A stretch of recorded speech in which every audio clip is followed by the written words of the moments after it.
kick us off. So this is the second convening of the STARS Revision Stakeholder Group. Oh, there's Kara. And tonight we're going to really dive into the proposed criteria for levels 2 through 4. One thing that I wanted to say in advance, and Maggie's going to plug something into the chat for me, is we're probably not going to have a lot of time tonight to dig in and have kind of open discussion about criteria, but you all have sent a lot of really helpful feedback through the collector tool, the survey that was sent out prior to this convening with the criteria. So we are compiling that.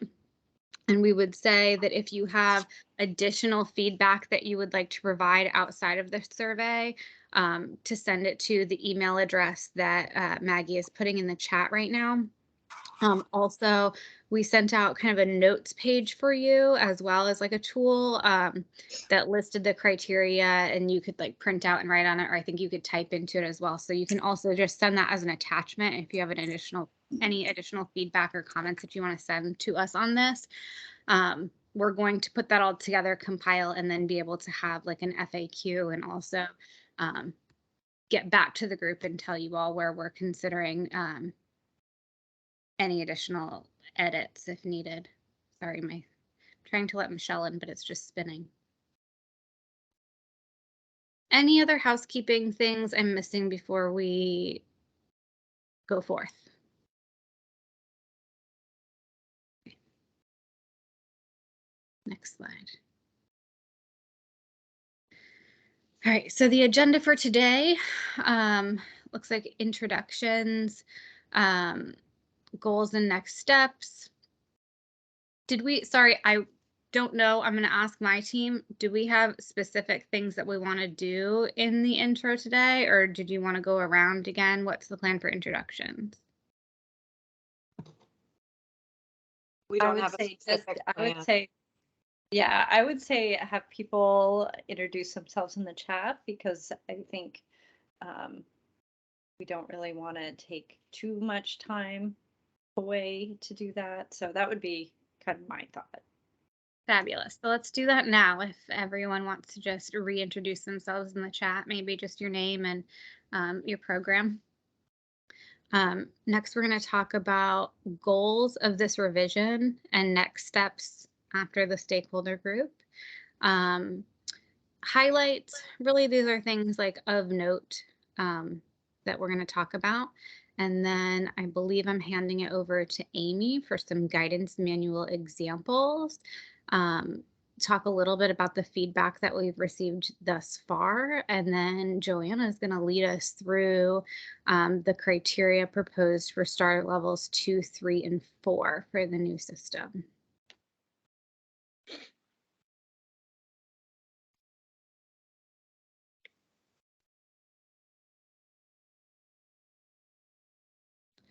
All right, so the goals and the next steps. So the goals of this revision stakeholder group and of the revision in general of STARS is to avoid redundancy with licensing regulations. Just some food for thought here, but conversations that we've been having a lot internally about how robust our licensing regulations are in Vermont. And so we have, and I really think this is a positive, built in a lot of quality factors into our licensing regulations. And so that's one thing that we're looking at in the revisions. We want to make sure that we're not having programs do things twice. Reduce administrative burden for providers and streamline the documentation process. We talked a lot in the first convening about things that we would like, and a lot of us said that we would really like to have a online application, ability to upload documents online, a streamlined process where you don't have to send in verification that's already verified somewhere else, perhaps in BFIS or somewhere else. So that's a big goal here. Shifting focus from a points-based system to a continuous quality improvement model with coaching. That's another big goal. Input.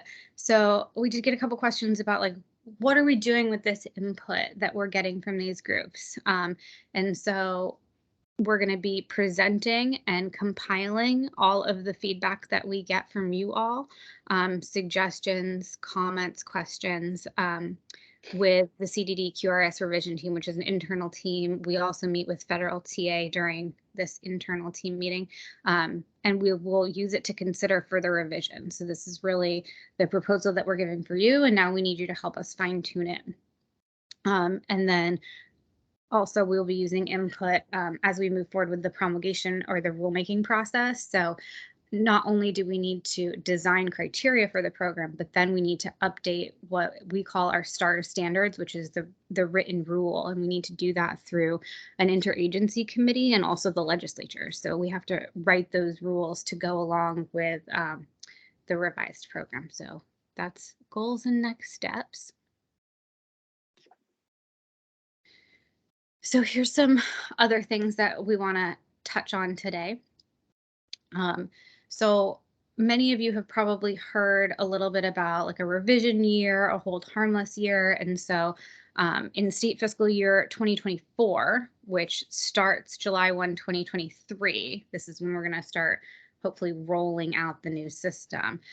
We'll have a hold harmless year, which means for any programs that are up for assessment in that year, we will be working with you. So you could effectively be held harmless to make sure that you are getting your criteria, meeting the criteria that you need to stay at your current level. So we're not anticipating that with this change that programs will lose a level. But like it says here, programs who do not meet the criteria for at least their current level will have 1 year to meet any of the criteria that they are missing to maintain their current level. So that's just for this hold harmless year, where we're going to be doing a lot of training and hopefully really some robust coaching. Also, crosswalks will be completed for programs with accreditations. So that's something that we've done in the current program, right, is we've determined which accreditations are equal to what level and why, like what you have to do to have those accreditations or what you have to do to have that status. So we will be doing that. Supports for programs. So what supports will be available in the new STARS or the revised STARS? So the same supports that are currently in place, and there is a link here. I don't know if we're going to open this here or if we just want to put it in the chat, and you will also have it afterwards with the PowerPoint, but it's a list of supports that we've compiled that currently exist. We are working right now to procure an agreement for business technical assistance. So specifically specialists that can help programs with their business models and their business practices, and then also coaching. So we will be looking to procure specifically coaches that can assist all programs with their needs around quality.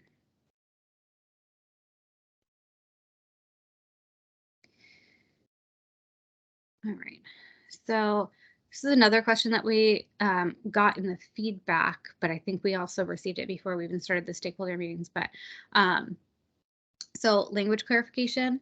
So we realized that not all criteria are necessarily going to be applicable to all program types, and we will be noting that. So acknowledge that all criteria are not applicable to all settings, and we will use the language if applicable to make that indication for anything in the criteria that doesn't make sense for certain program types.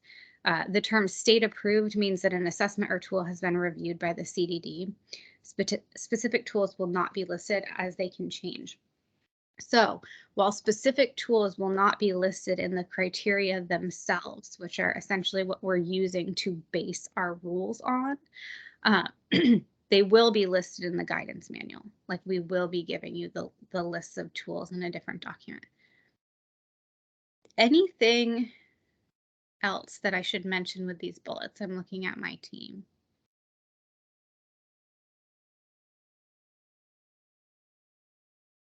Okay, and I think we're moving over to Amy. Go ahead, Amy. Great, thank you, Nicole. And please allow me to apologize for my small Berkey dog. My husband's bringing him outside, but he's pretty loud at the moment. So what you see in front of you are criteria categories, and they look familiar because they're either similar to or the same as the arenas that you are all familiar with in the current system. The reason that we have this slide is to just note to you that while we will not in the new system have arenas like we do now, we, the Curious, the internal planning team, has been using these categories to discuss and review and brainstorm and think about the criteria that are in the new system. I wanted to just note that one of the things that stood out to us a little bit from a couple of comments is that the term pedagogy may not be well understood. And I think part of that is because it isn't included in the current system. So I talked with Joanna today, and she and I, she very kindly found a definition for us to use, and I wanted to relay that to you. Pedagogy refers to the method and practices of a teacher. So it's how a teacher would approach their teaching style.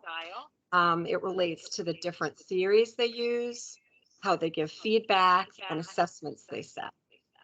So when people talk about the pedagogy of teaching, it really means just how a teacher or a provider, a professional, early childhood profession would develop that program's curriculum to the learners. So I wanted to give an example. As a family child care provider, your teaching practices will include will always include a focus on building and nurturing relationships, on interacting, and actively engaging the children in your program as learners. But let's say, for example, you identify your program as one that's play-based. Lots of our programs do. You might have a published curriculum that you use, or you might develop your own. You'll have, for sure, your own style of play-based teaching. So, for example, you might, with the children, make something in the kitchen or play outdoors or read a book together and talk about the story. These are all examples of play-based strategies. You might have free play, or you might have activities where there are rules to follow. I'm giving this example because when we use that word pedagogy, it sounds really fancy and forbidding, but honestly, that's an example of a play-based pedagogy. And CDD doesn't dictate pedagogies that programs use. Programs can choose and will not be judged on that choice. The important thing, I think, here in terms of that use of pedagogy as a category is that the program thinks about and kind of chooses its pedagogy because it will give you insights into the best practices for your setting, like assessments do as well. Next slide, please. So this slide is about the guidance manual, and we're going to have 3 slides about the guidance manual, and this first one just explains kind of why we're having it and what it is. So it's a companion tool for STARS in the same way that we have a guidance manual for licensing. We're going to have one for STARS. It will help you as a program or provider understand each criterion, each one or all the criteria together. Why are those important to have been included? It will elaborate on variations by type of program. As Nicole mentioned, not every criterion will be one that's going to work for every type of setting or program. So you're going to see there in the guidance manual, you may see that language not applicable. The guidance manual will clarify who does what, who's responsible. And it will lay out the evidence and verification that's required for each criterion. As needed, you will find definitions similar to the licensing manual where there's a whole section for definitions. We will have something similar. We will give examples as appropriate to maybe elucidate, clarify, make it clearer what it is that we're looking for. And then there will be a list of resources that are relevant to that particular criterion. So in the next slide, what I wanted to show you, and you can go to the next slide, is this is what our internal team, as well as the work groups that were functioning before COVID started, this is what we were doing for each proposed criterion. So we had the criterion, the intent, why, the evidence, and the resources. And because we're building from those criteria that were proposed prior to COVID, and you saw them out in the field, those of you who were around back then and maybe went to one of the tours that Melissa Regal Garrett was on, or Heather, you saw those criteria, and we have changed them, some more significantly than others, but we've kept a lot in substance really pretty much the same. And so because of that, we can feel somewhat confident that all this work that the work groups did to compile information like this for each criterion will serve us well when we put the guidance manual together. You can go to the next slide, please. So this is actually what it will kind of look like. And this should look familiar to you because it, again, similarly formatted to the licensing. So what's the intent? Why is it included? And you'll see some blue, those are links. How may your program address it and collect evidence to submit to STARS? Obviously, that's a little different from the licensing manual, but similar in sort of substance. What you see often in the licensing guidance manual is a process. So as you look at this, though, know that this is something that I just threw together for this presentation. It won't maybe look exactly like this for this criterion, but what you will see for each one will be something similar to this in the guidance manual. You'll have general information and resources related to whatever is important for that criterion, and you'll have that list of resources. I'm going to stop here and see if there are questions.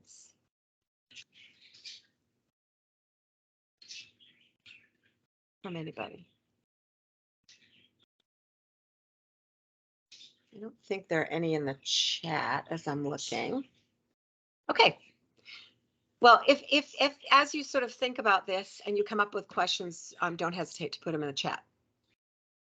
This next slide, we wanted to take some time because we asked you for feedback, and we said that we would look at that feedback, which we did, which we have been as it's been coming in to shape our presentation this evening. This is a manifestation of that.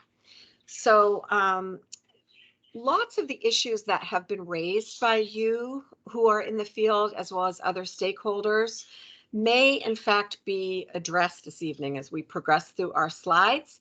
But as Nicole said, you will have another opportunity to register your reactions and give us input in a survey that will follow today's meeting.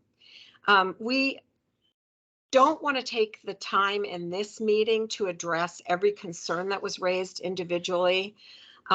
What we do want to do is thank you again. Thank you, thank you, thank you. It's so valuable to us to hear from you as to, what's been working or what would work in your program, what might seem burdensome to you, what kinds of supports you need, that sort of thing.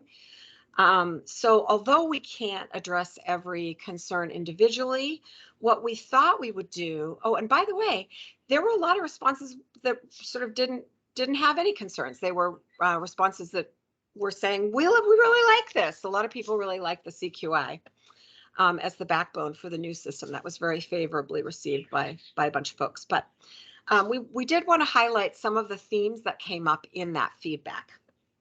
So in terms of the number of levels, we've said this before, but it bears repeating. In this phase of revision, we are not untying from tiered reimbursement.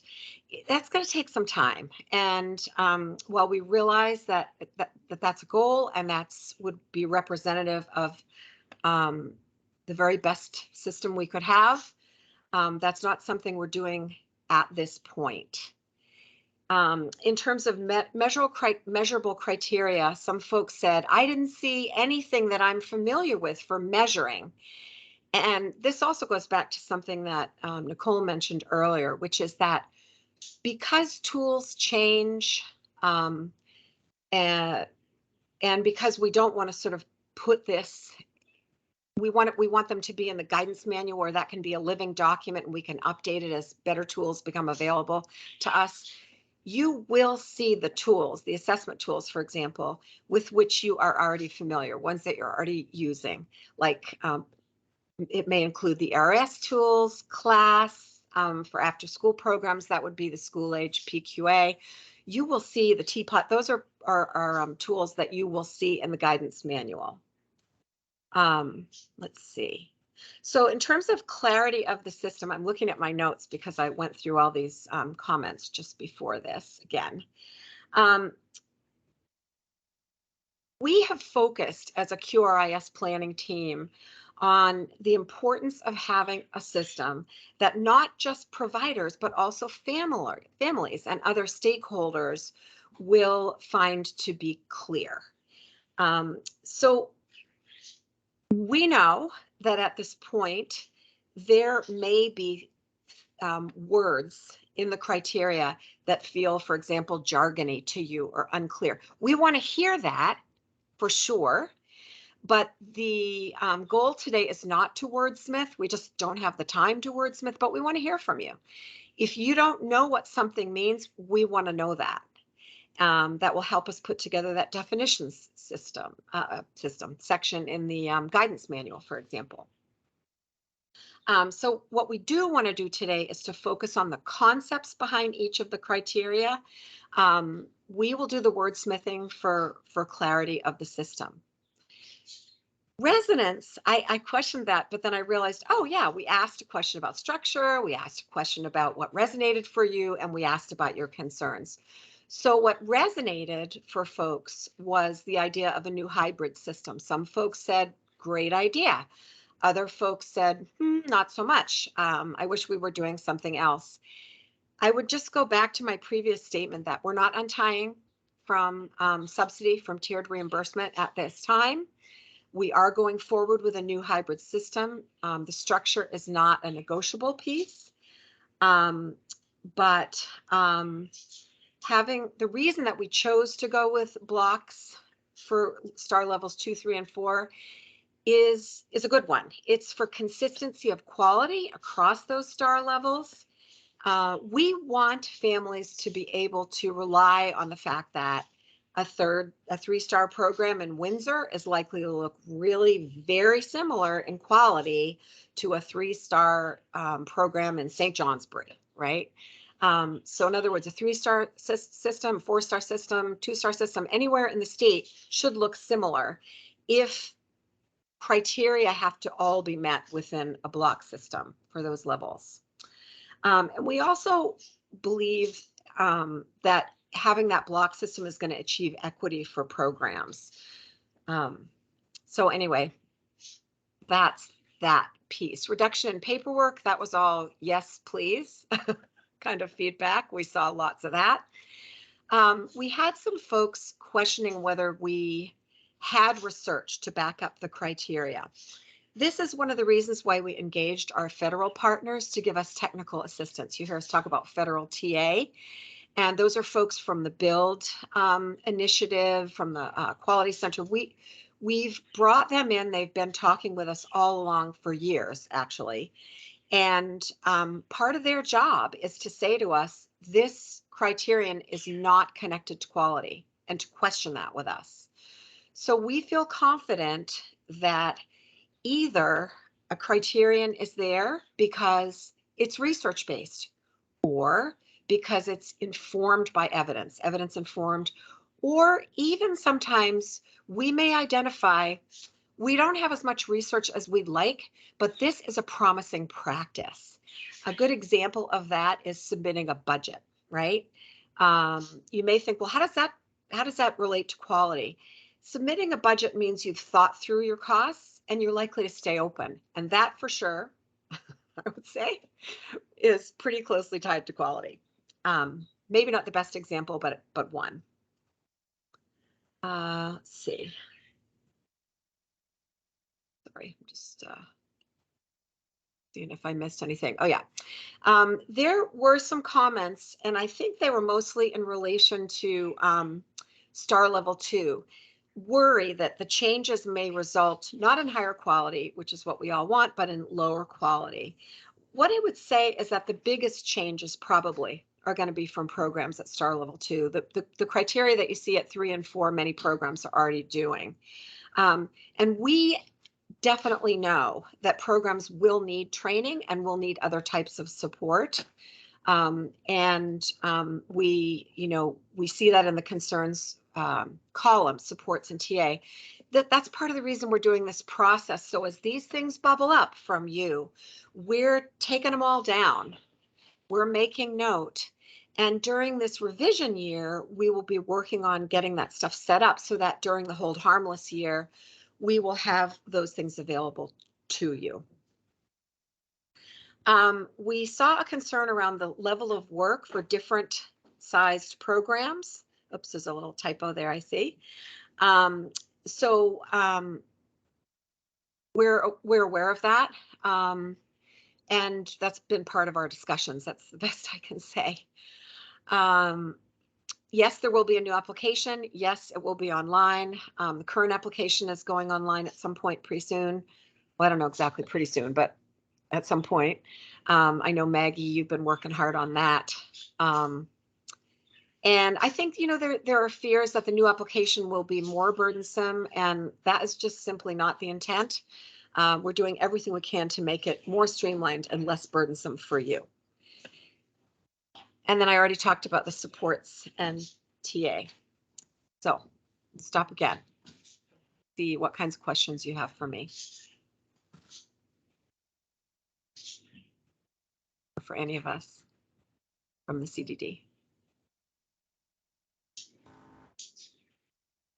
I think when I reviewed it, and I hope my internet connection is okay, you can hear me. I can. Good, Meg. So I think when I reviewed it, level 2 in particular, there were a lot of criteria, which was going to be a lot of documentation. And I didn't feel as though all of them necessarily served as the building blocks that we were hoping, right? I mean, I know that we're thinking that level 2 will lead to level 3, will lead to level 4. It didn't seem like a clear sort of stepping stone to sort of some of those next levels. Yes, understood. And when I think about quality in particular, the thing that I'm thinking about most is the experience that children are having in that program.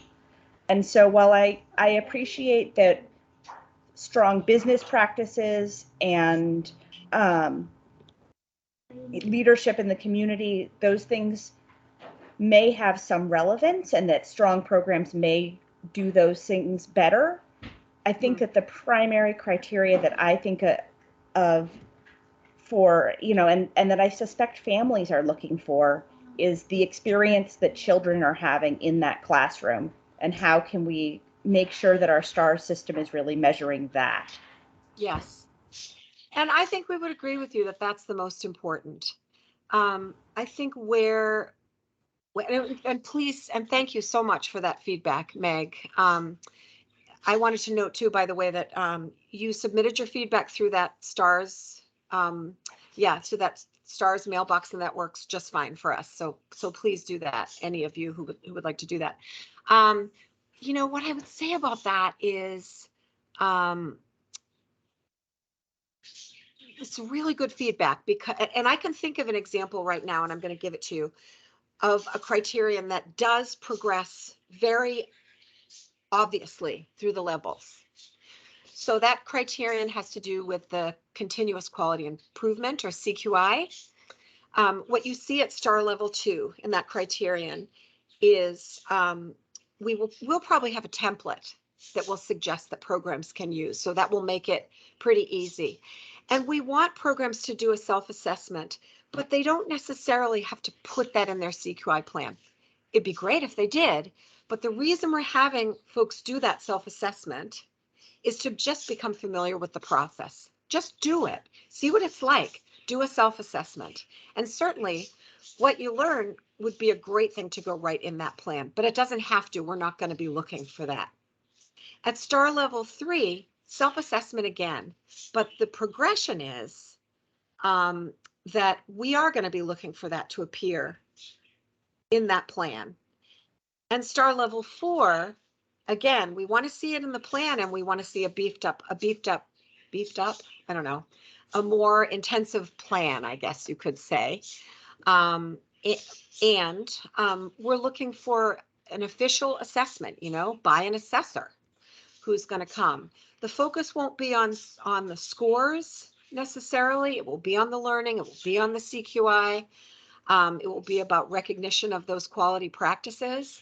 So we have thought about that progression, and I wouldn't say, I suppose, if we constructed a document where you looked at the progression for every single criterion, you might not see it.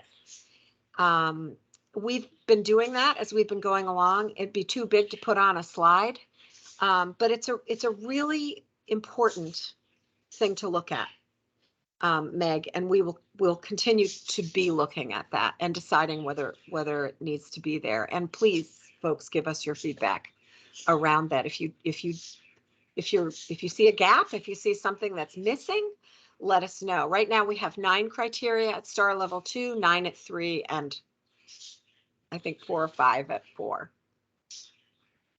Did I answer your question? Sorta, kinda, or? Yeah, I mean, I think for me, when I look at, I think it's about the child's experience in the program more than anything else. And some of that will be determined based on the measurable tools that you're choosing and the self-assessments that you're selecting. Absolutely. But I feel as though some of the criteria that exist in level 2 and in level 3 also, that they might not be as informative related to quality as some of the pieces, right? I think that the self-assessment is a great first step. I think the CQI plan is a great step. I think there are ways to enhance those and prioritize those as showing how kids are doing in that program. And that the other pieces may not be as necessary. Yeah. I want to just put this out to my team and see if anyone has anything they'd like to add in relationship to this slide or to this last piece.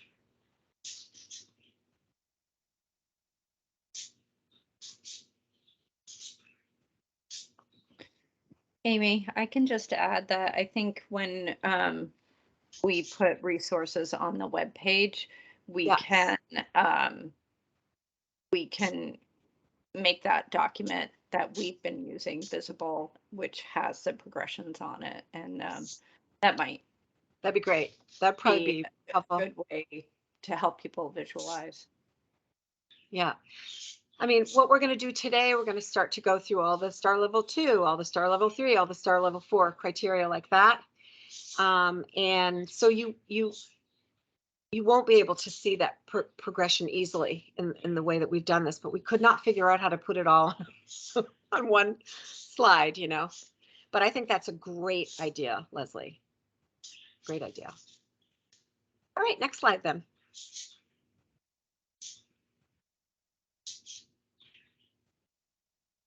Great, thank you. Oops, one back, there we go. So these are actually, I'm going to put these in the chat for you in a minute, but these are the things that we want you to bear in mind as we embark on our discussion with Joanna leading of the criteria themselves. So looking at each criterion, will it support meaningful changes to program quality? If you think not, you can put in the chat. Anyway, Joanna will leave this piece, but let us know. Will it promote school readiness? How will it work in your particular setting? Is it reasonable? Is it feasible to monitor a document in a meaningful and not overly burdensome way for your program? And finally, what types of support might you need to meet each criterion? Anything else from my team, our CDD team, to add before I turn it over to Joanna to jump in? Yeah, Amy, I just want to add again that I think the collector tool is going to be set up to list each criteria and sort of give you a spot to sort of respond to these questions if you want to for that criterion. So it'll be each one that you can look at or you can skip. It'll be up to you. So it'll give you a place to respond to this. So you have some time to think about it and take some notes and talk about it with your teams. Okay, great. Thank you. All right, Joanna, I'm passing the baton to you. Okay, thanks. Can we see the next slide, please? And here we go. to jump into the criteria.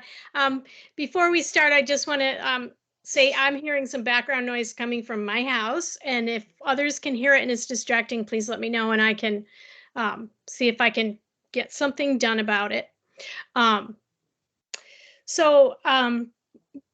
of the things I want to say also before we jump in to these criteria are that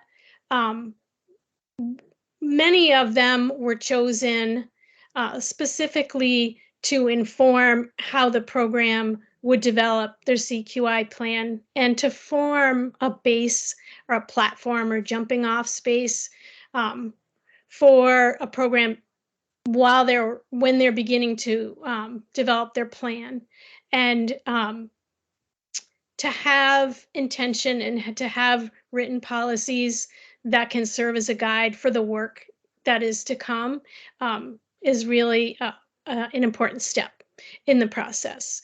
So that's a lot of what this 2-star criteria are about.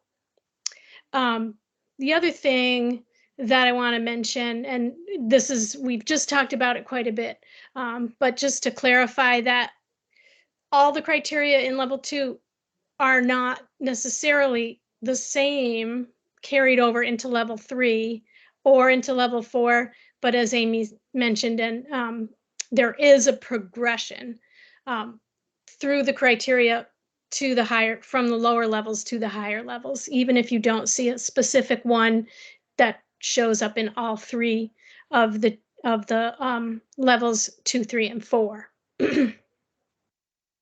And the last thing is we have about an hour and 10 minutes left, a little bit more to get through all of these, and there is a large number.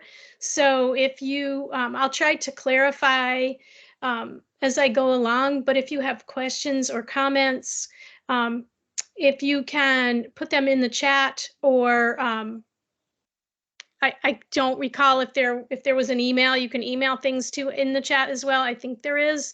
And we won't be able to really delve into discussions of these at this time. It's really about presenting and hopefully making clear what each one of these criterion are. So, and mostly at this 2-star level, it is about having written policies with plans to implement. So the first criteria here is the program implements written wellness policies, one for children and one for staff.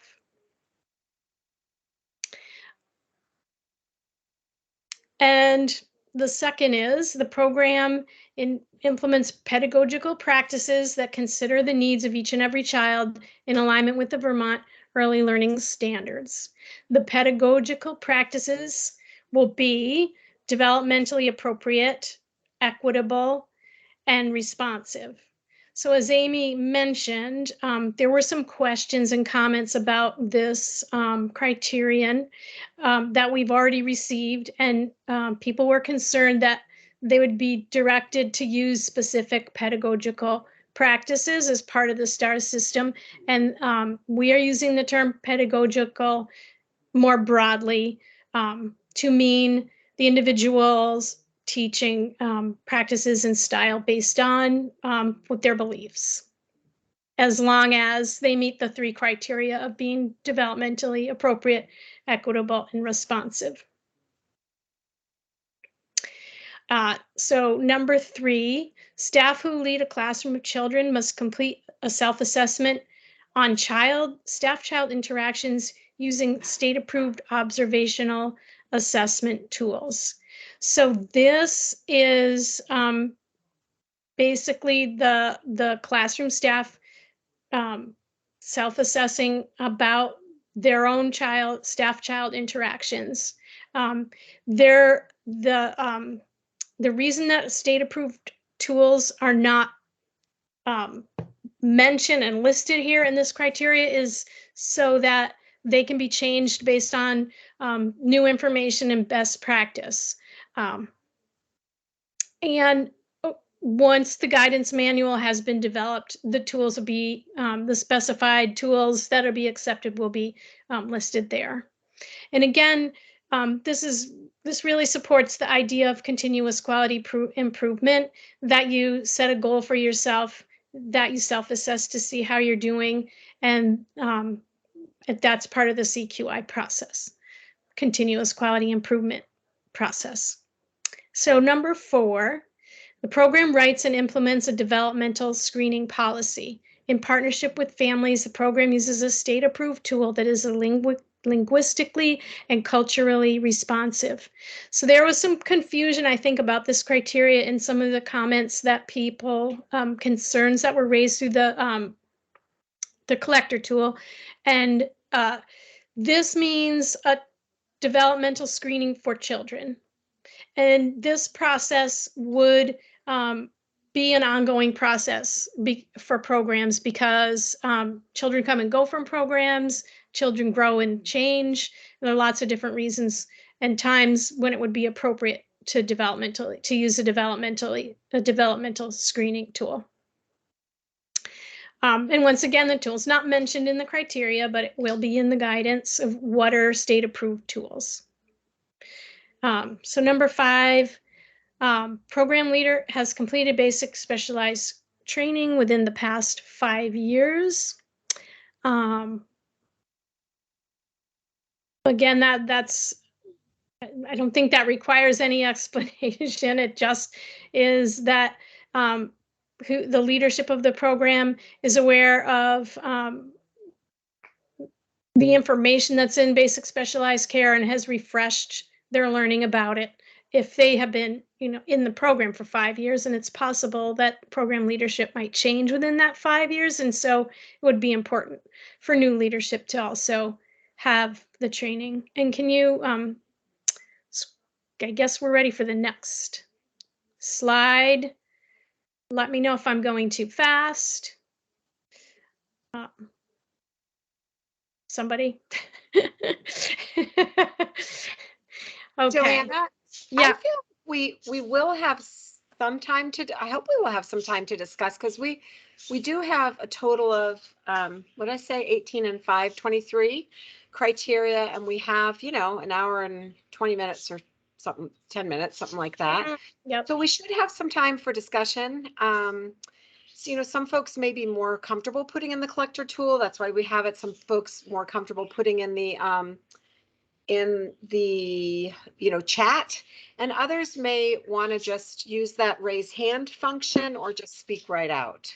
Okay. So maybe when we get down through these STARS level 2 criteria, go back to that first slide, and we'll open it up for a few minutes for some time. Okay. So when I get to the end of this slide, if you would like to voice a comment or ask a question, use the raise hand, and I'll call on you. And I feel comfortable if we say a number of minutes that we will do that for. So how about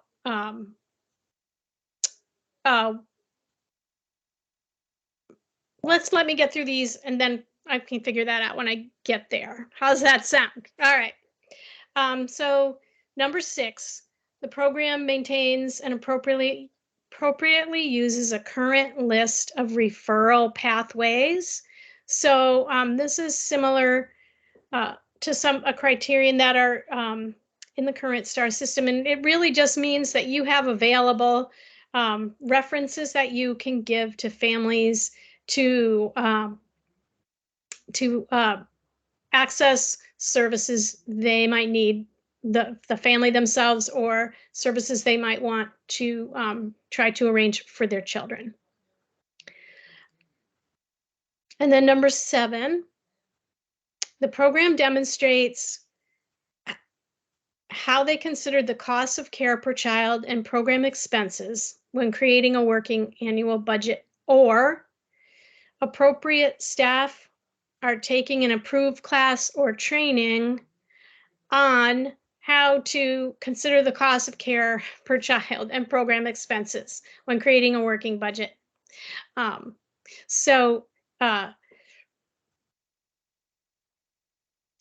this is another one that is built upon in subsequent levels, and for which there are going to be supports in place for programs to access as part of the STARS system. So number 8, staff members responsible for a group of children are giving weekly paid planning time. Time needs to be provided during the workday for uninterrupted planning purposes.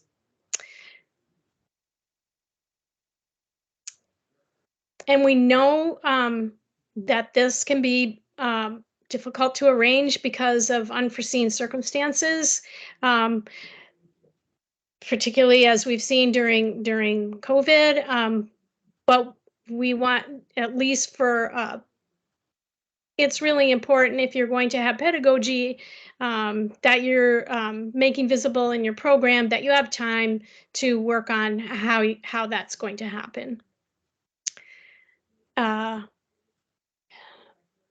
And number 9, the program develops a continuous quality improvement plan for the program that includes goals with action steps identified and incorporates results from the self-assessment. The CQI plan is reviewed annually, and the program updates the plan as necessary. The CQI plan should include staff input if applicable. So again, if it's a single person led program, such as a registered home, they aren't going to have staff input on their CQI plan. So that would not apply to them. For a center-based program, often the program director would be the person creating the CQI plan, but the staff would be the people who would be responsible for carrying out a lot of the hoped for changes to the program, and so they would need to have input into the plan for it to be a working plan. So I've come to the end of that slide. If you have questions or comments that you didn't put in the chat, you can raise your hand, and let's say, should we give 5 minutes for that, or do you think longer? I think we could have longer. I mean, if, I don't know, what do other folks on the team feel? I think we've got time. I think we should use this time, wisely. We've got you all here. That's my feeling. So 5, 10, even 15 minutes, I think we'll have time. Okay, and I can only raise my hand. I can't see who raised their hand. So maybe, Amy, do you want to call on the people? Yeah, okay. And I actually raised mine. So I want to just say a couple of things. One is, number 8, staff members responsible given weekly paid planning time. This is a really good example. If you're a family childcare home and it's just you, this is going to be one of those not applicable ones, right, for you. And I'm seeing that I said something incorrect. And I want to call that out. The program develops a continuous quality improvement plan that includes goals and incorporates results from the self-assessment. So I know we had a lot of discussion about whether we were going to require programs to do that at STAR Level 2. And I guess we did land on having it there at STAR Level 2 as well as at 3 and 4. So the progression is slightly different from what I said to you, but we're going to see it. So I wanted to call that out. So let me see if I can see other folks with hands up. And I do see something in the chat. So Stacy, let's start with you. I was just questioning again the 5 years for the basic specialized care. Should that be reworded maybe with new staff? You know, I took that 15 years ago. I've taken many, many hours of advanced specialized care. Is it expected that every 5 years I have to go back and take basic specialized care? Yeah, this is great feedback. I'm gonna, Nicole, I'm gonna actually call on you if you don't mind addressing this one. This may be one of the ones that, because it's in a block, that we didn't think through as well as we might have. It was, anyway, so Nicole, I wondered if you had anything you wanted to add about that one. I'm not sure Nicole's available right this second. Oh, okay. I see So- her there, but all right, gotcha. Sorry. No, that's okay. That's okay. But Anyone from CDD who has something, because I haven't, I don't have I an know- answer for you. This came from Jill Pearl. So Yeah, I can. Sorry, Leslie. Can you meaning hear me now? right- Are you meaning the criterion came from Jill? yes. Mhm. Yes. So I think what we'll have to do is go back and have a discussion about this internally and figure out how to word it best to meet the intention. I agree. Sorry, I wanted to pop in, and I'm sorry if you can hear my toddler tornado going on out there, but so yes, Leslie, I think answered the question, and we should go back and talk to Jill and the team about the 5-year requirement and kind of why they wanted that in there. But we've gotten a lot of feedback around that. And then the other thing, Amy, that I heard you mention about number 9 and coming back to it and what you presented originally versus what we put in is we decided to leave it this way and get feedback on it. Okay, gotcha. Because I remember we went back and forth and back and forth and yeah, thanks for that. Yeah. Oh, I lied. I can see who has their hand up. So it looks like Ellen Kraft has her hand up. So Hi. I had a question about what you guys were thinking for evidence in terms of the program demonstrating the annual working budget.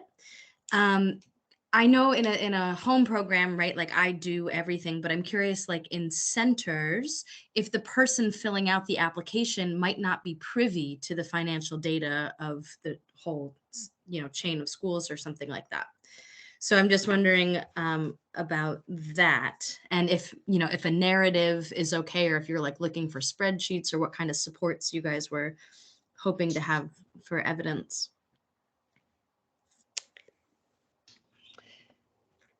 So I will say that I'm looking back at the criterion that was very similar to this that we worked on in the guidance work group back before COVID. And essentially what we want here is just to know that we want programs to be able to demonstrate how they've considered the costs and expenses to create that budget, right? To really understand what it costs to operate and all of that stuff.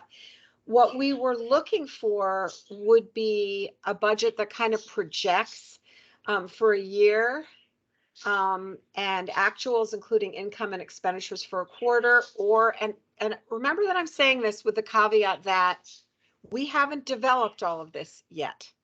But you asked for an example, so I'm going to give you that example. We might ask for something like a written description of the process you use to determine the costs and expenses and how this information was used to determine it. So we haven't quite figured that out. Another idea was a written statement saying that your program is aware of income and expenses. Another idea which you saw in here is about taking an approved class or training. We haven't completely fleshed out exactly what we want for evidence yet, but we would like your input as to what you think is workable. And we understand that for programs, budgets are personal, you know, but I wanted to say this about that. It's like, I was saying to Joanne earlier today, I get up in the morning and I decide what I'm going to wear. And I have a certain style. I, you know, I have a budget that I use, and going through the process has really tuned me in to understanding where my money is going. And yet I wouldn't want one of you to tell me that I can't spend money on a yellow dress. Or that I shouldn't ever wear yellow, right? I mean, we're not so interested in what you're spending your money on. We're interested in seeing that you went through that process, which is having a budget for an organization is definitely tied to quality in that if you don't know where your money is going, what's coming in and what's going out, you're less likely to stay open. Just as simple as that. And also allows you to sort of see, you know, if you're monitoring that budget over time, you can be making improvements based on it. Does anyone else have anything to add about that? Oops. So I see Stephanie had her hand up. Stephanie Carvey. Yeah, I hopefully have a quick question. So the developmental screening policy back on the first slide there, are you looking for something that specifically aligns with the already requirement that we're like looking at or assessing our kids in terms of development annual or like regularly according to the regs? Are you looking for something more specific like ASQ or more developed like teaching strategies? That's a good question that I don't know the answer to. So I guess I can defer to the internal team for that. So we had been looking at ASQ. Yeah. Yep, I mean that is the tool that's in use currently in the state, the ASQ and the ASQ social emotional, the ASQ SE.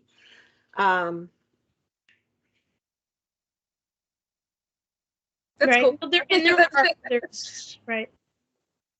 So I guess we would have to put that in. That would be available. That would be a guidance manual, right? That'd be included in the guidance. And then let's see, Sonia. Yeah, I was just going to say that TS Gold is an assessment system, not a screening tool. However, you know, I don't know how other programs do it, but certainly if you're a preschool program and you're using that system, by October, you know, most kids are, I mean, from day one, you're assessing them and so I guess what I'm saying is from minute one go, kids are being assessed and sort of evaluated, and is the intention that what's done initially as they enter your program an actual screening tool. That's how I would read that criterion, so that it would be like an ASQ or something, not a TS Gold, that you have to screen kids as they enter your program or within a certain period of time. And then something like TS Gold would be what is used as the assessment system, done on whatever schedule. If, you know, obviously if you're pre-K, there's a prescribed schedule. Otherwise, it's done as you choose for it to be done periodically. Thanks. Ellen, your hand is still up. Did you have another comment? No, I'm sorry. I don't know how to take it down. Okay. No, I just wanted to make sure I wasn't. I can take it down for you if you. I think it's down. Okay, good, great. It's down. Okay. I want to go back to the chat and make sure that we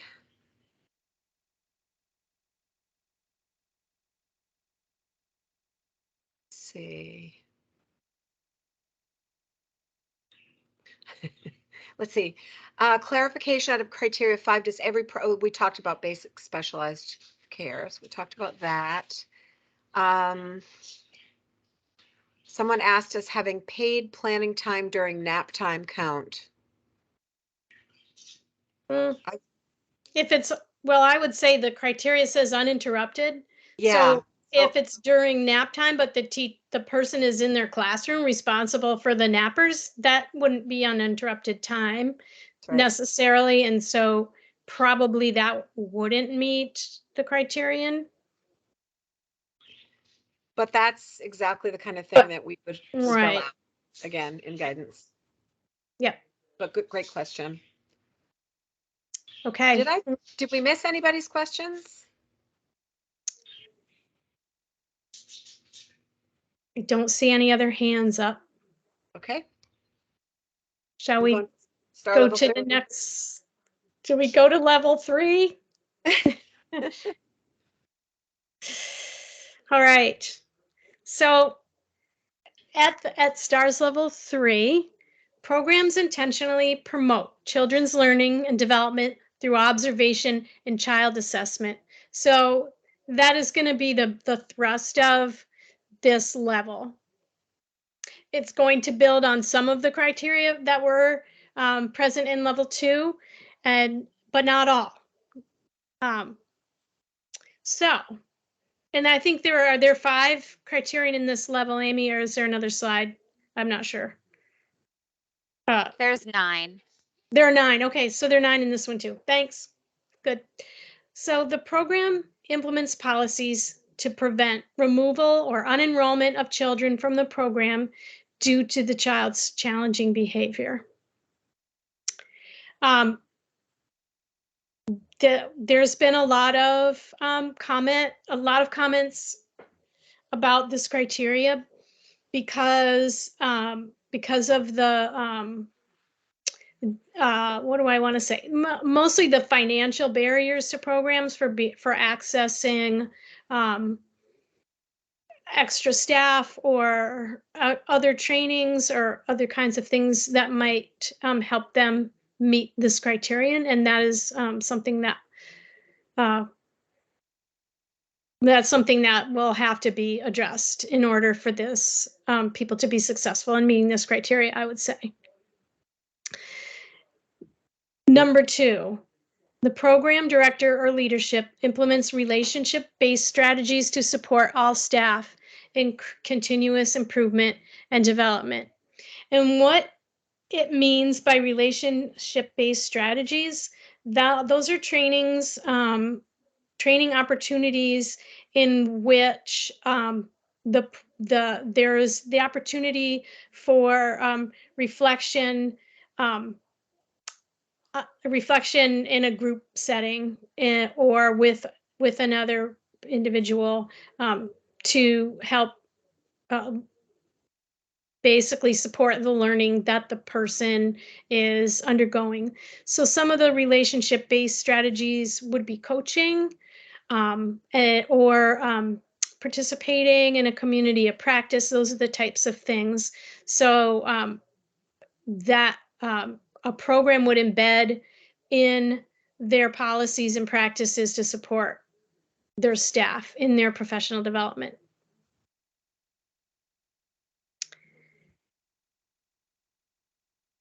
Number 3, program staff observe children daily and regularly document these observations to plan and implement curricula. So this could be they're developing their own system for doing this, or it could be using a child assessment tool like Teaching Strategies Gold, but it's not required at this level. It's just that the program has in place a practice of observing and documenting children in order to plan and implement curricula based on the children's observed interests or needs.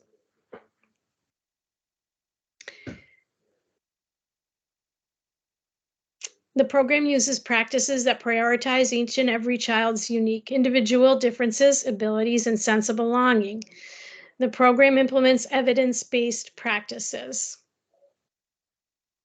This is similar to the one above, but also emphasizes the individualization of criteria, and it also equity for children within the program.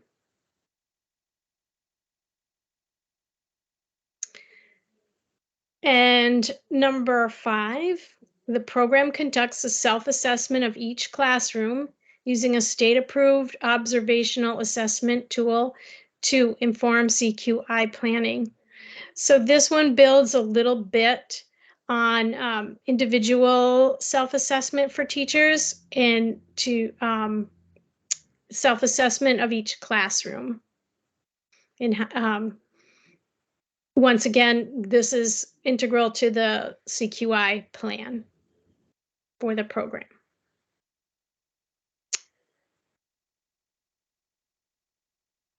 And number 6, the program ensures and provides equitable, high quality, inclusive, nurturing, and responsive environments.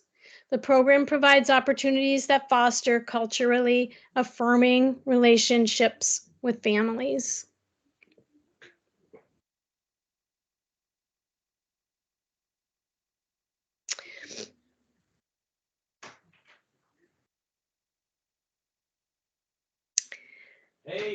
Programs complete and document a self-assessment of family engagement practices using a state-approved tool.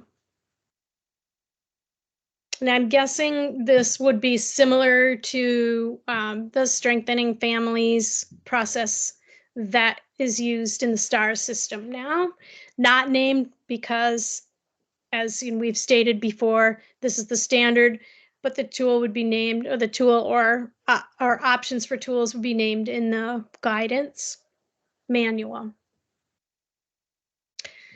All program staff, this is number 8, all program staff receive at least 2 of the following benefits: paid breaks, paid vacation, sick, personal, or professional days.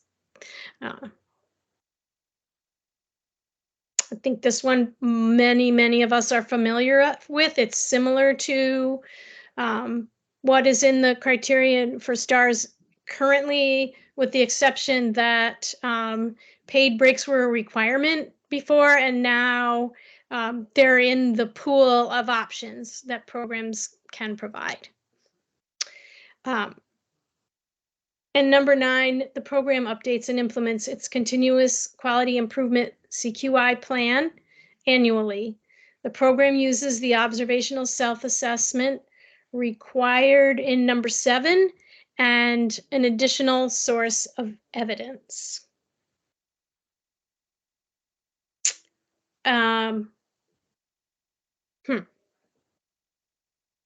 Oh, sorry, that wasn't number 7.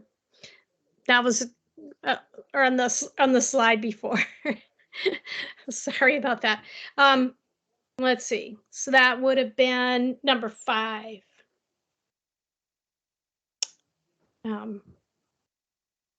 So again, you can put questions or comments. They're in the chat. Some of these will be clarified, the meanings and the meanings of the definitions and clarifications of the differences, because some seem very similar, will go in the guidance manual as well. And if you have questions, you can put them in the chat or raise your hand, and we'll do our best to provide clarification for those.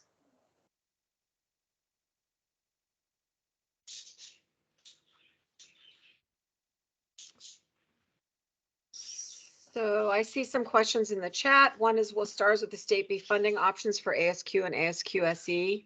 I do not have an answer for that. Great question. We'll bring it back to the group to talk that through. Let's see. Sonia asks, how do you see a program demonstrating number 4? So this is a criterion that, we're working directly with the Agency of Education because they are statutorily, we're linked, right? We're all on a continuum of children going into the school system. This comes directly out of, I believe, from the guiding principles, and we haven't fully fleshed this one out. They have done quite a bit of work around this, and they're working with us on this. That's about the best I can say. Nicole, did you want to add anything to that one? Are you there? I'm here. No, I don't have anything to add to that. Okay. Let's see what else we've got.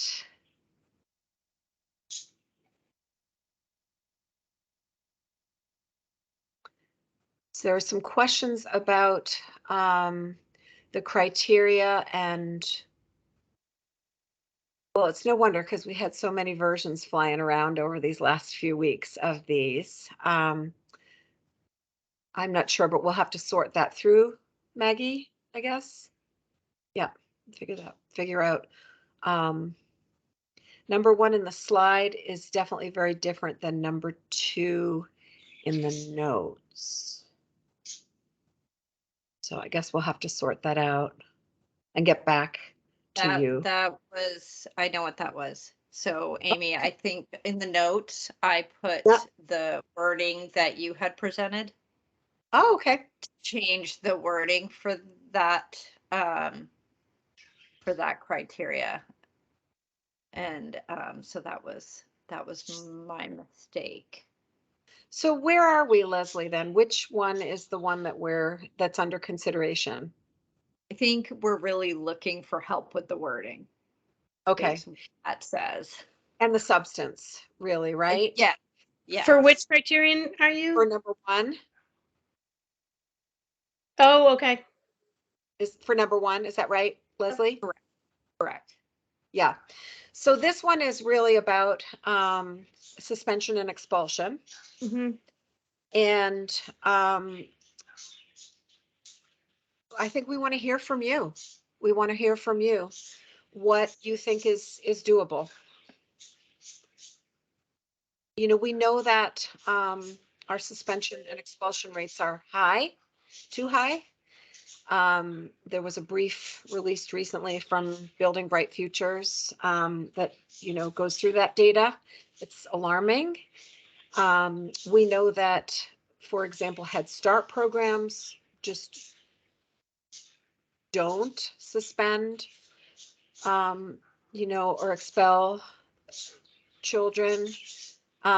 We've gotten lots of examples. I see. Yeah, Nicole, we've gotten lots of examples of suspension, expulsion language that we're looking at. The notes template says this: program implements written policy to ensure that children remain in the program. One of the comments that we got is, so does that mean we can't ever disenroll a child? And that's valuable feedback. So maybe it could be worded differently. Yep, I see this wording worries somebody. The program implements appropriate strategies and procedures that provide staff and families with supports needed to address challenging behaviors. I took this directly from state exemplars around the country for language that is in QRIS systems. Nicole?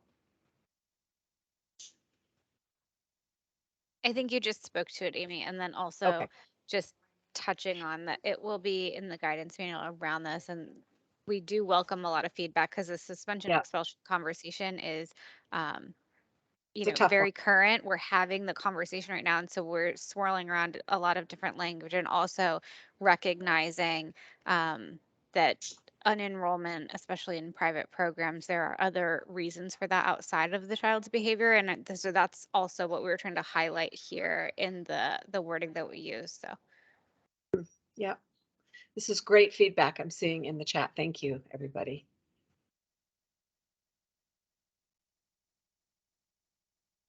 And I see Meg is typing, so waiting to see what you got. Lynn is typing too. So discourage. Yeah, this is exactly the kind of input that will be really helpful, is really helpful to us.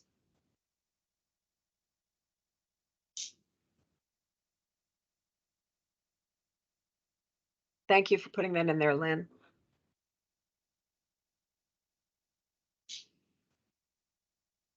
Number 6. Do you want to go to the next slide, Joanna or Leslie? Thank you. So there's a question about number 6. Yes, I'm looking at it. Actually, this comes from the guiding principles as well. Mm-hmm. What we're trying to get at here are these pieces that we want it to be equitable, inclusive, nurturing, responsive. We will be referencing the guiding principles that Vermont has adopted in the guidance manual. We will be giving examples of the kinds of practices that a program may engage in.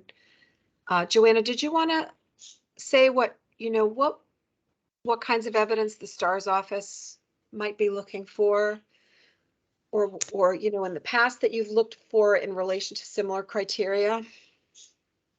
Well, this particular one isn't really it isn't really developed very well in the current system, and the places where you might see this would be in but the places where you might find evidence of this would be in family questionnaires that are part of the enrollment process, so that are worded to be inclusive and that are worded to make the family feel comfortable sharing things about their family culture with others in the program, or something, invitations to be involved in program activities and things like that might be evidence. And I think that's something that we as a group would need to talk about some more, about how programs would best provide evidence that these practices are in place. And also, I think this is a place where the stakeholders could possibly inform what we would use for evidence for this as well. I see a comment about criterion number 6. Don't we get at it through the state-approved tools, ERS class, YPQA? Each of these assessment tools gets at it, but some more than others, I would say. And we felt that it was important enough, because the current system really doesn't do enough in this regard, to call it out and really flesh it out and figure out how we might move more to programs that speak to the needs of each and every child and family. Mm-hmm. Well, and I think class does speak specifically to inclusive and nurturing, to nurturing and responsive environments, for sure. And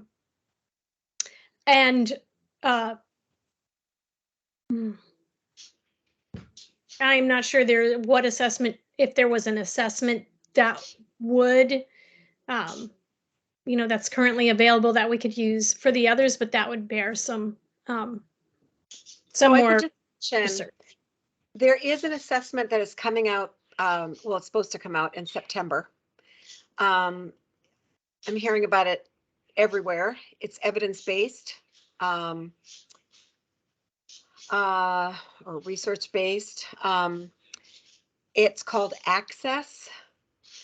it's kind of hard to find information about it online, but this is a good, that particular assessment is a good example of one which the state might look at and might approve and make available with supports to a program. So we're looking at things like that. Mhm. Okay. Do you want to check the chat one more time? I don't see any hands up. So maybe do that and then we can go. Oh, now there's a hand up. So yeah. I put it in the chat, but I just, I didn't want to lose the thread of thought around number 8, which is the staff having 2 of the following benefits. So we offer these, but not individually anymore. In fact, we changed that due to how the state is looking at sick time and other stuff that are required. So for all businesses. So our paid vacation, sick and personal days are actually all called PTO now. Mhm. They're not distinguished. So what I guess I was asking you is if those PTO counted and how that counted, right? So if somebody wasn't giving paid breaks, for instance, but they wanted to use PTO, which encompasses the paid, sick, professional, and in some cases people put, I'm sorry, sick, professional, and vacation. Some people add professional in, or we don't happen to, but does that count? And you know, is it like an amount of time you're looking for? Like what, you know, there's requirements from the state. So I guess I'm just asking. The way I understand this is that we're just looking for programs to demonstrate that they provide at least 2 of these. So if your PTO policy was that people could use their PTO for vacation, sick, or personal days, that's 3 of the criterion. So I would say, or 3 of the possibilities. So if you're asking me, I would say that Yes. that would qualify, and we would just need to, you know, see your policy. That would break that down so that we would know. That's great. So like in the guidance, it would probably say something like, Yeah. if you use PTO, you know, in your policies, note what they can be used for. Yeah. Okay. That makes sense. Thank you. Yes. And Kara, thank you so much for your thoughtful comment in the chat. I think I hear what you're saying. There's some subjectivity in this, but this does come directly from that language that went through that, I don't know, multiple year process of vetting and putting together the, you know, the guiding principles. But I think what's important about your comment is for us to take it back, talk about it, and see whether there might be language that might make folks more comfortable, and certainly not more uncomfortable. And certainly if you come up with something more specific, send it our way. I see a hand up. I think that's Sonia's from before, but I'm not sure. Okay, gotcha. So one thing I want to say about a lot of these criteria that came from the guiding principles, the guiding principles were meant to be just that, guiding principles, not quality, not necessarily to be used the way they were worded as quality indicators of programs. So that is a lot of the reason why I think it's hard to understand.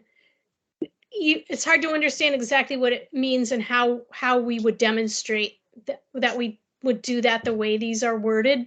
And so I think because they were, you know, I think they were worded sort of like more like overarching thing rather than a specific criterion that you would meet as part of how you demonstrate the quality of your program. So I think that we do have to craft those criterion in a different way That's a little than clearer. that sort of bird's eye view that they were crafted.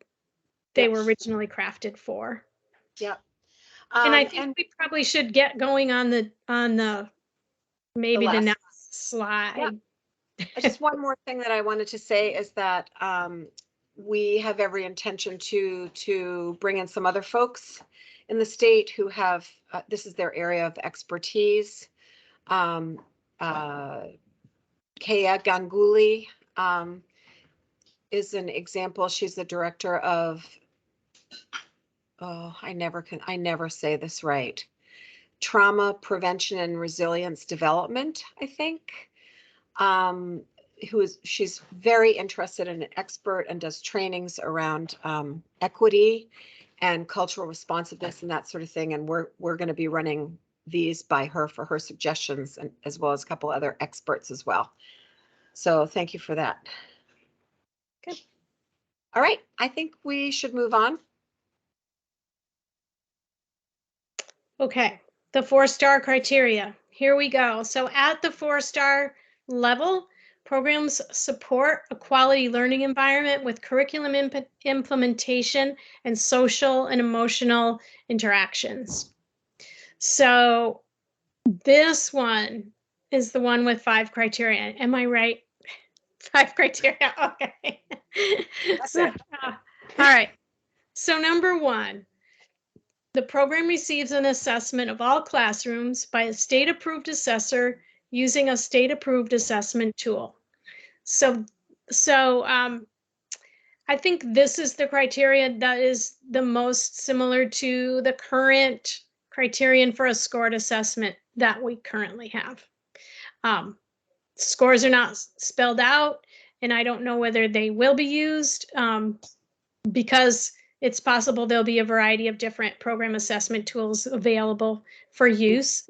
And that would be because a program is implementing a quality improvement plan based on information from this program assessment, and the CQI plan that they're implementing will be will have action steps in it that are of the program's choosing.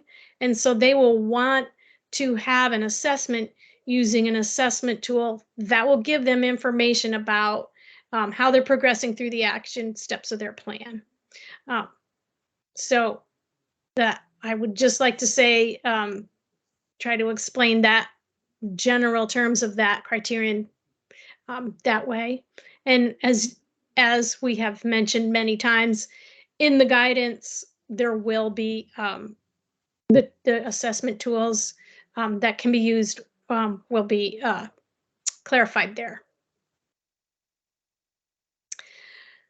And so here's this guiding principles inspired one again. The program implements a culturally, developmentally, linguistically, and individually responsive curriculum that promotes all areas of development and includes family voice. And I don't feel competent to say how that is actually going to work.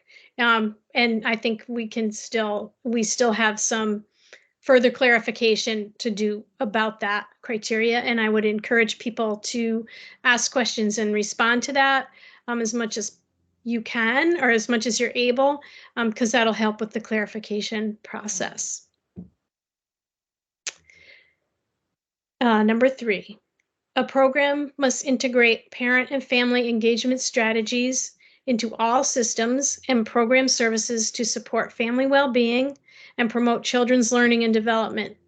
Programs are encouraged to develop innovative 2-generation approaches that address prevalent needs of families across their program that may leverage community partners or other funding. Wait a second, my little bar is across that, so I can't read what the other things. I'm assuming it says for sources.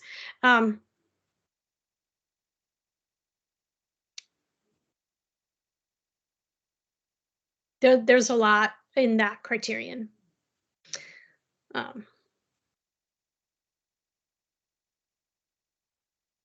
Number 4, if applicable, the program has an implemented wage scale that recognizes qualifications and length of tenure in the field that is periodically reviewed and revised.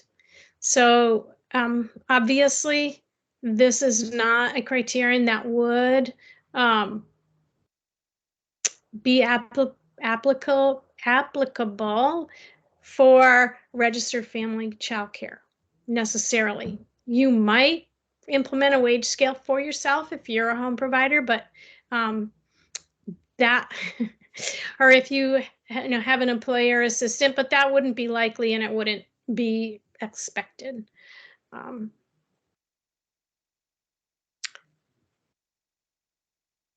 And number 5, the program creates a continuous quality improvement plan using multiple sources of evidence. The plan is formed with staff input and family engagement. So what that means by using multiple sources of evidence would mean that the program had perhaps done a program assessment of the classrooms. They may have used another type of program assessment tool, such as the Strengthening Families program self-assessment, or they might have used, I'm not remembering the exact name of it, but there is a program assessment to assess the program's business practices. Maybe it's, I can't remember what it is, but so they would have more than one way of looking at their program and getting input for how the program could be improved and to support the action steps for the quality improvement plan.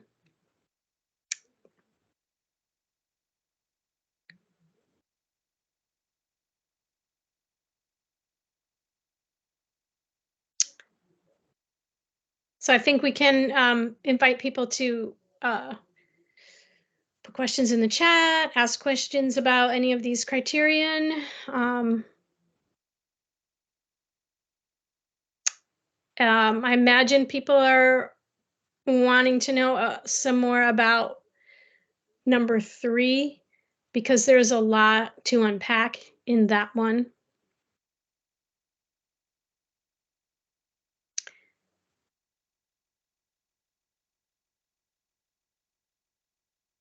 And Amy, actually, this one's not as familiar to me as some of the other ones. And so I'm wondering if folks on the CDD team would have some thoughts to maybe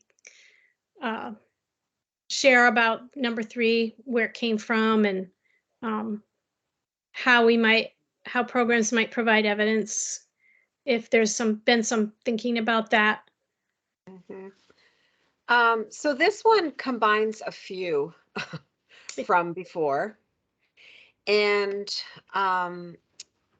what I could say about it is something that I sort of tried to say in the chat, which is something that you see all over STAR Level 4, is that family engagement piece, but sort of different aspects of it. We talk about it in, implementing a curriculum that reflects family voice, forming a plan using multiple sources of evidence and having family engagement there. Here, in this one, we're looking at really the kinds of things that our Strengthening Families programs have been doing. They've done the assessment, which we will likely offer or require at STAR Level 3. But there may be other tools and resources that we will be listing in the guidance, because this is one that combines some others that we had at STAR Level 4 before. We haven't sort of gone back and compiled everything that we came up with in the work groups. I don't know if I'm helping, but I think the idea behind it is that programs will look at their systems, programs will look at their services and ask that question, are we looking at not just the child, but the family as well?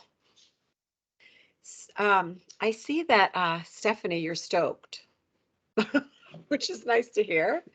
I might be a little biased because our agency really pushes the 2-gen approach, and it's what we like the foundation of our services. So to see that in there, it's really nice. It sounds a little intimidating, but it's actually pretty awesome.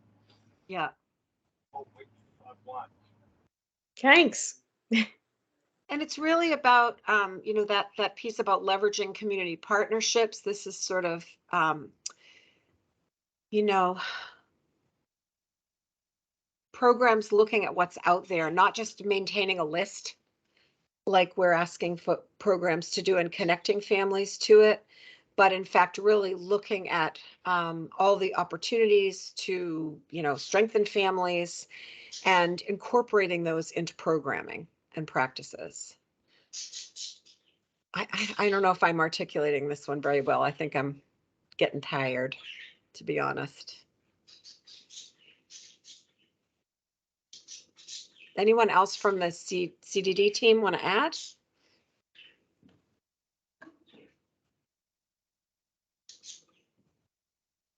I think you actually said that pretty well, Amy. I think again, it's about looking at the whole family and including that. So I think you did great. And then for number 3, I'm curious about all systems in number 3 and how we do that when some policies can be at odds, especially financial things like tuition increases or providers days when we're closed. That's an interesting observation for sure. We'll take that back. Yeah. Chew on that one. I think what's the sort of really obvious thing to me in this block, especially, is that it's going to require, and Stephanie, I really appreciate your giving us some positive feedback about number 3, because I think it's going to require a little bit, well, the whole system is going to require a shift in all of our thinking about how we approach the STAR system and getting a quality level. And that is that we've been able to, in the past, choose the criteria that fit best with our program. And so folks could either in the past have chosen to demonstrate that they meet a criteria like number 3, a criterion like number 3. And now in the new system, in order to meet the requirements, it's a must do now instead of a can do.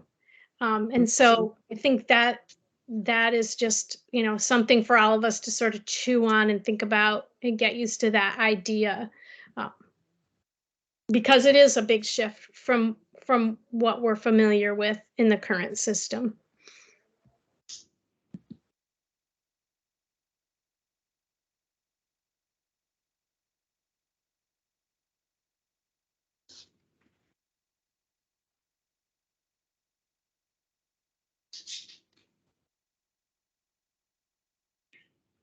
Kara. Thanks. I just wanted to clarify my comment a little, just in thinking about, you know, as we look at all these STAR levels, that we are showing a budget. We have to show that we have, you know, the financial stability to make these things run. We're adding in all of these other components, and also recognizing that to do these things well, to support staff, we have to be able to provide time off or professional development days. We have in-service.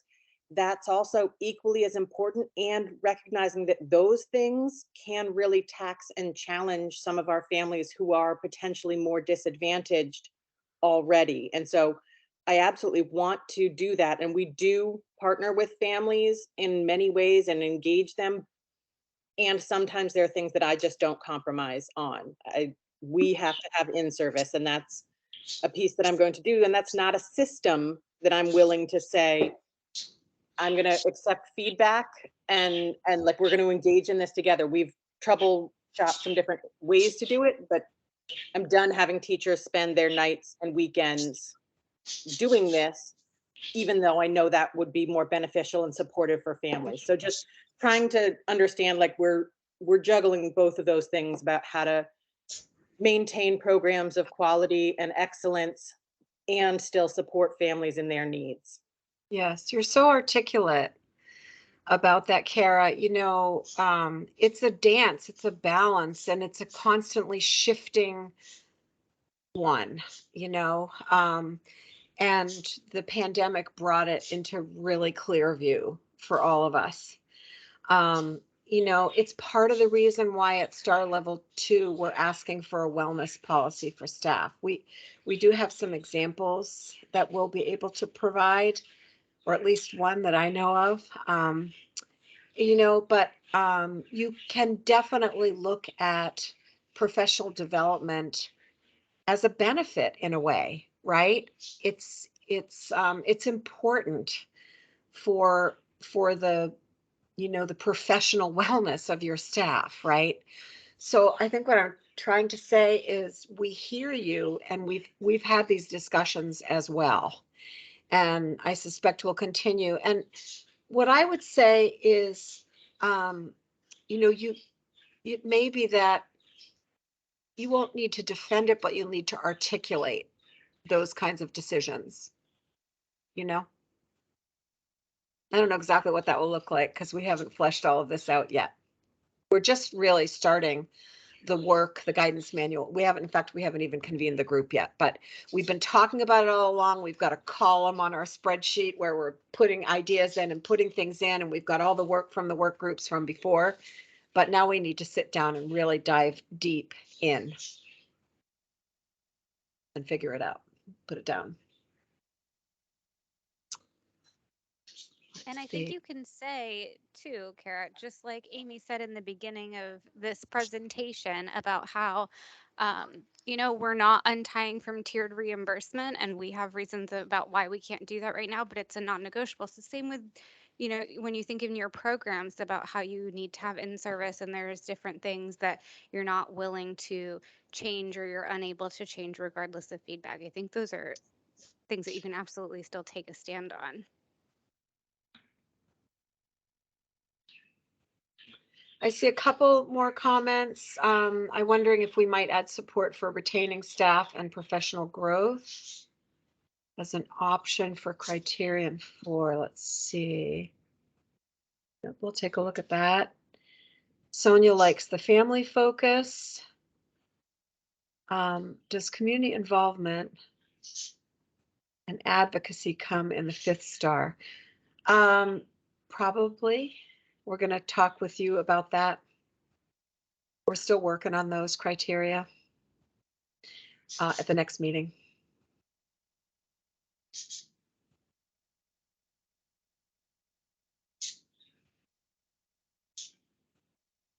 Yeah, we've really tried to keep that family focus starting at STAR Level 2 all the way up, but appropriate to the level.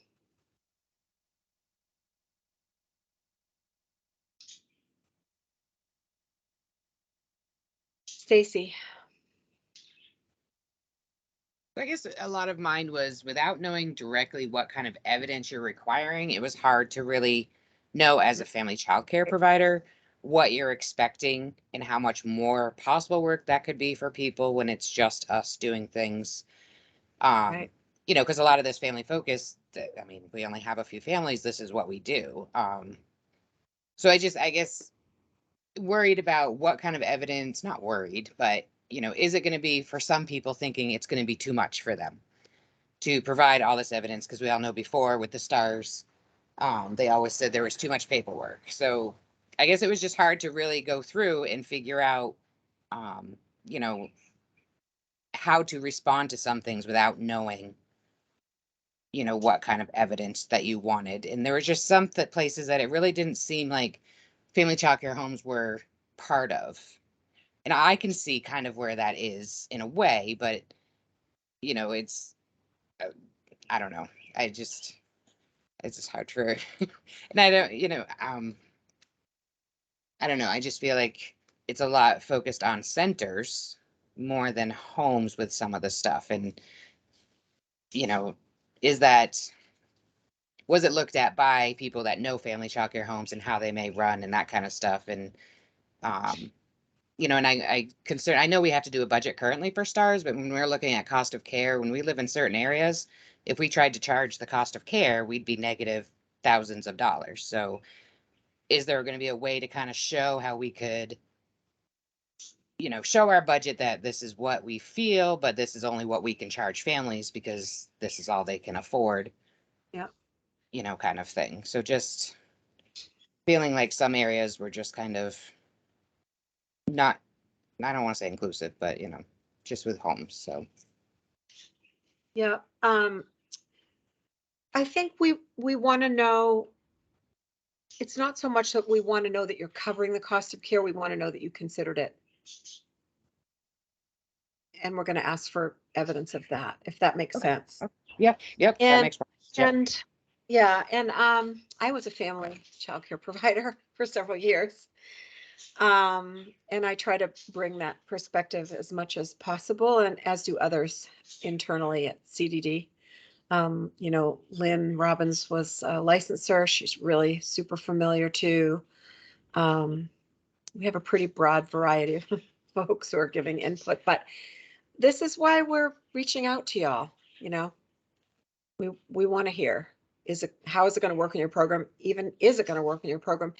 And some of these criteria, we've always entertained the possibility that we may ditch some, we may combine some, we may pull others apart. We're not, it's not done, and that's why we're here, but we're close to finalizing them. Meg, you've got your hand up.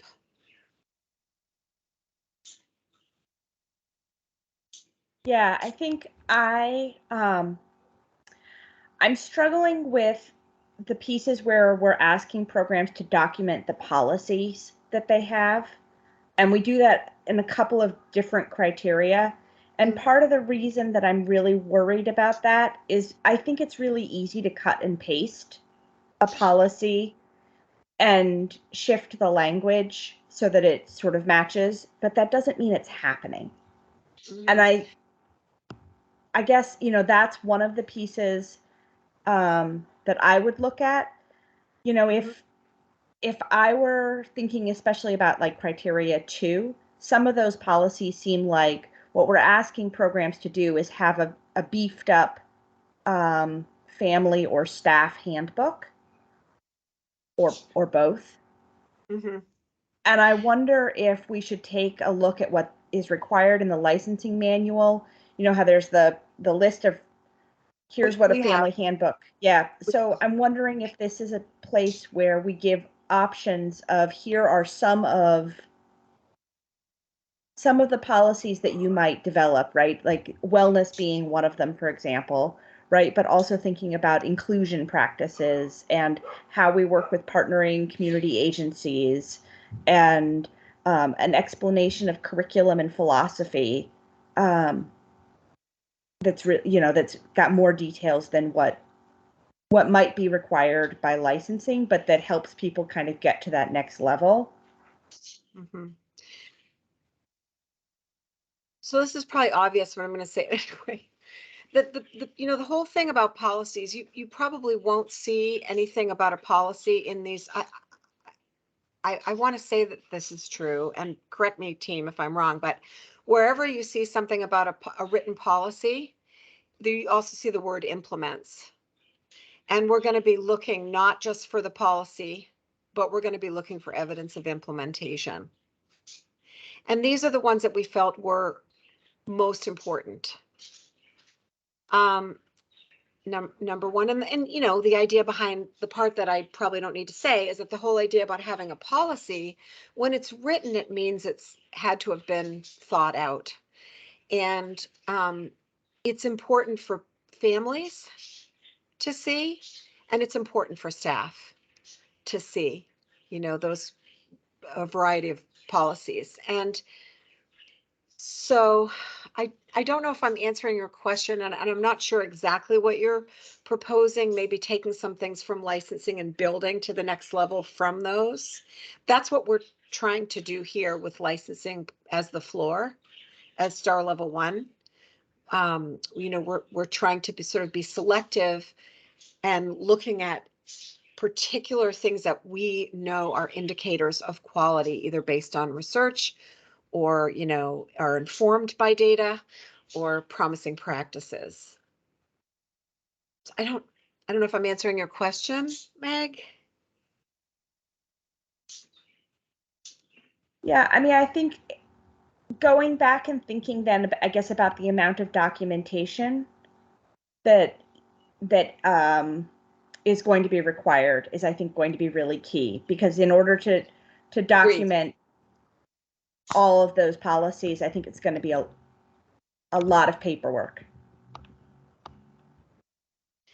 I think it's going to be a whole lot less than if you have it written down, you're just uploading it, right, to an online application. That's certainly going to make it easier. But I can only repeat that we're doing everything we can to streamline the process.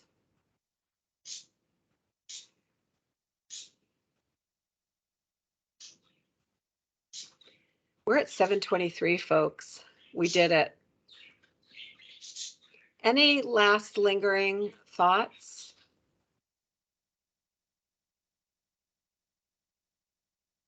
Want to share? Oh, Ellen. Or did you have a hand up, Ellen? Yes. I just had a quick refresher question. So if you have completed, so let's say you're a 4-star program and you'd resubmit your application every 3 years. Would you then just say, okay, I'm going to do all the things for level 3, or do every 3 years? Am I going to have to show everything for level 1 and everything for level 2 and everything for level 3? Or can we just start at level 3?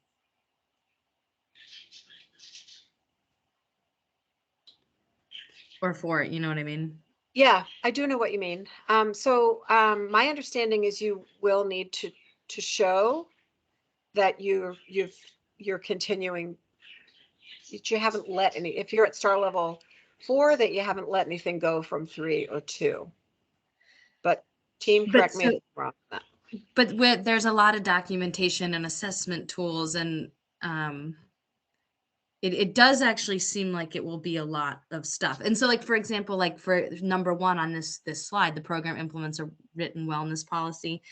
So let's say nothing in your policy has changed from over the 3 years. Do you have to submit that again? Or will there be an option to click a box that says it's the same as it was last time, or we made these changes, here they are? I'm guessing the latter, that last thing that you said. Okay. That is our hope. That's what we're trying to create, is a system that will hold on to. Yeah, we'll hold on to what you've already done, and if there are no changes, you can indicate that.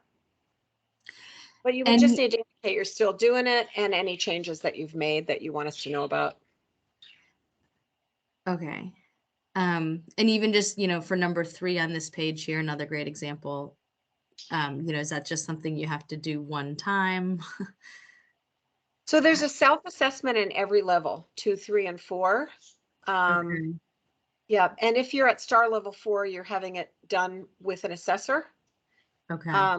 Star level 2 and 3, you're doing it yourself. One of the things that we're thinking about, we'd love to hear from you about this idea, is whether we can, for example, excerpt from a tool, a particular section, and just at star level 2, that section would be focused on staff-child interactions and or social emotional. And because the goal behind this is to have you have programs who haven't really done this before experience doing a self-assessment and then integrating the data into the CQI plan. And so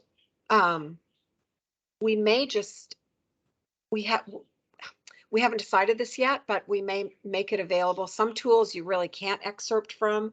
Other tools you might be able to take a section and the program could just use that and not do the entire self-assessment. We're looking at that idea.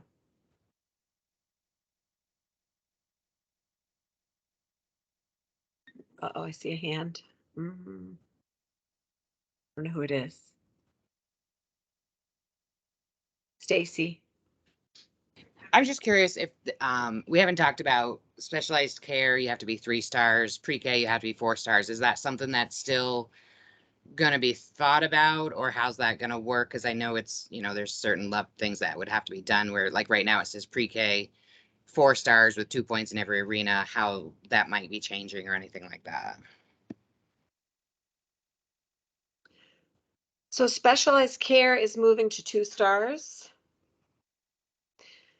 There was a question raised about whether all programs then would have to have that specialized care training. I think that's the intention. And then in terms of the pre-K requirements, those are written into statute, but we're working on a change. Nicole, can you say more about that? Yes, so we did propose a change to Title 16 that would maintain the same star level necessary for pre-K, but it does not require 2 points in each arena any longer, because that will not be relevant, obviously, with this revision. So it would still be for pre-K 3 stars with a plan to achieve 4 stars, or 4 stars or 5 stars. Thank you.